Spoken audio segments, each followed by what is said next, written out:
қанша адам қазір бізде алып отыр? Немесе сіздердің мекемелеріңіз қанша адам осында беріп отыр?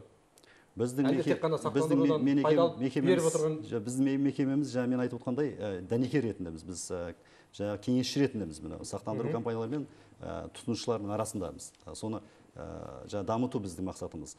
Ал менің білуімше, жаңа өмірді сақтандырып отқан компанияның ішінде 10 мың адамның бір 20-30% жаңағы статистиканы өзіңіз де көріп отырсыз ғой, 260 миллиард теңгеден 43 миллиард теңге төленіп жатыр. Сонда ол шамамен бір 30%-ның төңірегінде, 20-30%-ның төңірегінде, сонда 2-3 мың адам сол сыйлықақын аннуитеттік төлемді алып отыр деп есептесеңіз болады. Біздің сақтандыру компанияларының табысына көз жүгіртсек, графикаға қарап, бұл 2014 жылдың 9 айындағы көрсеткіші. Бұл бойынша сақтандыру компаниялары 9 айда 603 миллиард 4 миллион теңге пайда тапқан екен. Таза пайдасы алдыңғы келесі жылмен салыстырғанда 156 миллиардта 1 миллион теңге. Ал бірақ осыған қарап отырсаңыз өздеріңіз, сақтандыру сыйақысы 13%-ға қысқарғанда 156-да 1 миллиард теңгеден бар жоғы 43 миллиард 9 миллион теңгенің төлемін кері қайтарған. Қорытынды қарап отырсақ, пайда көп, қайтарған қайтарым аз.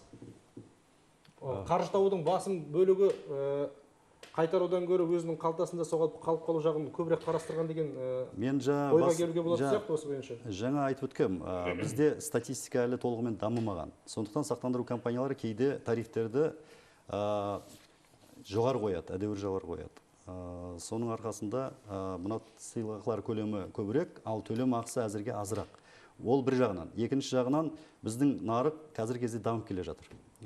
Дамып өсіп келе жатқан нарықта тек осы айтып отқан 14-ші жыл ғой, жаңағы 10% төмендеген, оның алдында өсіп отырған. Сондықтан өсіп отқан нарықта андеррайтингтік нәтиже бойынша ол кейін төлемдер кейін келуі мүмкін, келесі жылдар келуі мүмкін. Егер биыл сақтандырылған болса, 156 миллиардтың ішінде, ол төлем ақысы, ол жағдай, тосын жағдай, дәл осы жылы болуы шарт емес қой. Алдағы уақытта да болуы мүмкін. Ол келесі жыл болуы мүмкін. Сондықтан келесі жылы төлем жасалуы мүмкін. Одан арғы жылы төлем жасалуы мүмкін. Кейбір жағдайлар, күрделі жағдайлар, олар 1-2 жыл қарастырылады кейде. Ол жерде бірталай зерттеу болады. Сондықтан ол төлемнің бәрі кейін келуі мүмкін. Сондықтан оны асықпаңыз. Не дегенімен, әзірге бізде статистиканың аз болғанына байланысты тарифтер статистикаға сәйкес келмейді. Жаңа айтып отыр. Бізде мемлекет қармағына қарайтын сақтандыру бар ма? Өмірді сақтандыруда бар. Мемлекеттік аннуитеттік компания бар өмір сақтандыруда. Ал жалпы сақтандыруда экспорт сақтандыру компаниясы бар. Екеуі де мемлекеттік сақтандыру.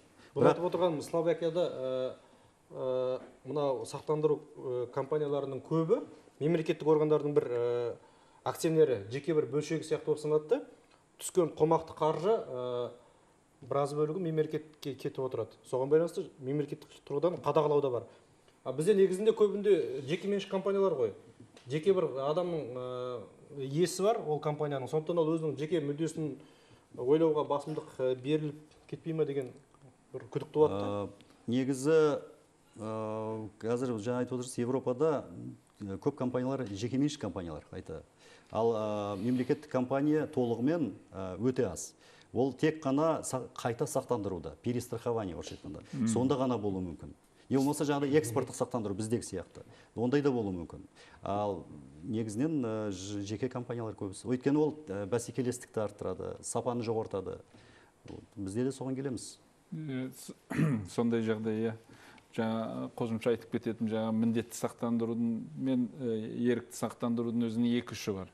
Міндетті сақтандыруды білсе, бұнда сақтандыру компанияларына кішкене тиімді да, өйткені жаңағы табыс көбірек болды деп сіз айтып жатсыз да. Ерікті сақтандыруды қаласақ, онда әрине тұтынушылар өз өмірлерін или болмаса мүліктерін сақтандырмайды. Міндетті қылса, сақтандыру компанияларына тиімді болады. Қазір қарастырылып жатыр. Жеке адамдардың пәтерлерін, үйлерін міндетті түрде жылжымайтын мүлікті міндетті түрде сақтандыру қарастырылып жатыр қазір. Өйткені өзіңіз айтып өттіңіз, Қазақстанда апаттар көбейіп кетті соңғы кезде. Оның бәрі мемлекеттің мойнына түсіп отыр. Қазір соны мемлекет сақтандыру системасына ауыстыруды бақыттап отыр. Алдағы уақытта жылжымайтын мүлікті, соның ішінде отбасын, немесе үлкен ғимараттарды міндетті түрде сақтандыру заң қабылдануы мүмкін. Өйткені басқа мемлекеттерде бар ондай практика, мысалға Түркияда міндет сақтандыру бар, өйткені ол жерде сейсмалық, оларда сейсмалық зонада, біз сияқты, оларда да апаттар болады, сондықтан ол жерде мысалға минималды сақтандыру бар. Минималды дегеніміз минималды сома болады. Ал одан жоғары болса, онда әрбір ерікті жеке тұлға өзі ерікті түрде сақтандыруына мүмкіншілігі бар. Қаншалықты сол тұрғын үй оған қымбат, соғұрлым ол ерікті сомадан, міндетті сомадан кішкене көбірек сақтандыруға өз еркі бар. Егер қазіргі мынау келеңсіз жағдайларды айтатын болсақ, үйді су алып кетті, или тағы да бір жағдайлар болған уақытта талап етеді. Егер ол әр адам үшін ол құнды нәрсе болса, ол оны міндетті түрде сақтандыру керек. Ерікті түрде де сақтандырса да болады, өйткені құнды нәрсе болғаннан кейін. Бізде мал шаруашылығы, ауыл шаруашылығы ішінде мал шаруашылығы бар ғой. Осы мал шаруашылығында сақтандырады ма? Мал шаруашылығын өзінің Талғат мырза айтпаса, малын. Дұрыс айтасыз. Бізде мал шаруашылығын сақтандыратын компаниялар бар. Бұл айтып отырған себебім, әртүрлі аурулар болып, оның мемлекеттік тұрғыдан өртеу керек деген көп шығар. Ең соңында ақшасын ала алмай қалады, немесе аз алып қалатын тұрғындар көп кездескен. Соған байланысты мына малдың ауруға байланысты мерт болуын сақтандыратын компаниялар өте аз. Өйткені ол өте үлкен тәуекел. Өйткені бір мезгілде жүздеген шақты миллиондаған ақша кетуі мүмкін. Сондықтан сақтандыру компаниялары бұған өте тәуекелмен қарайды, бірақ қарайды. Кейбір ауыл шаруашылықтары, кейбір жаңағы кәсіпкерлердің істеп отқан бизнесі егер жылдан жылға дейін дұрыс болып отырса, олардың жаңағы системасы дұрыс болса, онда сақтандыру компаниясы соны қарастырады. Жалпы бізде еліміздегі сақтандыру компаниялардың саны қанша, және олардың басым бөлігі қай бағытта сақтандырумен айналысады? Қай саланы? Асан мырза айтып өтті, өмір сақтандыру компаниялары бары жоғы 7, ал жалпы сақтандыруда 26 компания бар қазіргі кезде. Біздің нарыққа бұдан артық компанияның керегі де жоқ шығар деп ойлаймын. Мүмкін оның саны азаю. Қазіргі біздің Нацбанктың, ұлттық банкінің жоспары бойынша осы компаниялардың капиталын көтеру, бұна біздің евразиялық қазір қоғамға кіріп отырмыз ғой, экономикалық. Соған байланысты 1-2 жылдан кейін біздің шекара ашылу керек, қаржы институттарына. Соған байланысты біздің сақтандыру компанияларының капиталын көтеру жоспарланып отыр. Отбасын сақтандырған адамдар бар ма? Отбасын сақтандырған адамдар бар. Сіз енді кәсіпкерлікпен осы сақтандыру компанияларымен арада жиі байланыс жасайсыз? Иә, бізде бар. Мен жалпы өзім қосымша сақтандырумен де кеңес берем. Ол тағы да кәсібіміздің бір түрі. Жалпы біздің компанияның негізгі бағыттарын бір кеңес беру. Құнды қағаздар болсын, жаңаға сақтандыру құралдары болсын, сол бойынша біз нақты мынандай кеңес керек деп. Егер біз жалпы үй тұрғызатын болсақ, бірінші неден бастаймыз? Іргетасынан бастап қалаймыз да. Егер іргетасы жақсы болса, ол іргетастың үстіне өзіміз қанша қабат қалағымыз келеді. Яғни осы сақтандыруда осы мысалмен сәйкестендіріп отырсыз ғой. Енді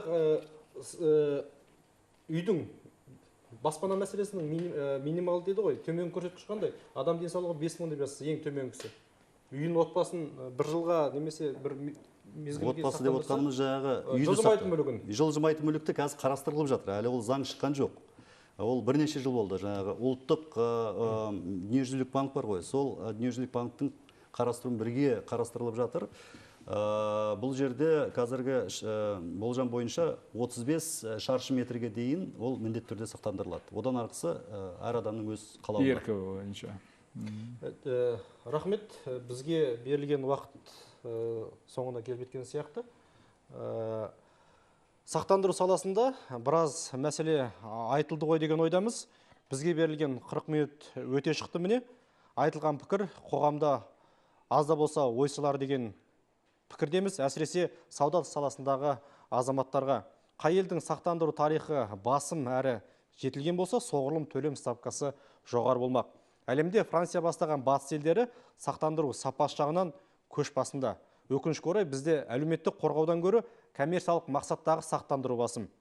Әрі тұрғындардың бүгінде сақтандырудың маңыздылығына жете түсіне алмауы, сақтандыруды өз өмірінің қажетті элементтеріне баламауы және көпшілік тұрғындардың табыстарының төмендігіне байланысты. Сонымен қатар адамдардың санасында мемлекеттен әлеуметтік жәрдемақы алу сақтандыруға деген қызығушылық танытпауы осы саланың дамуын тежеп отыр.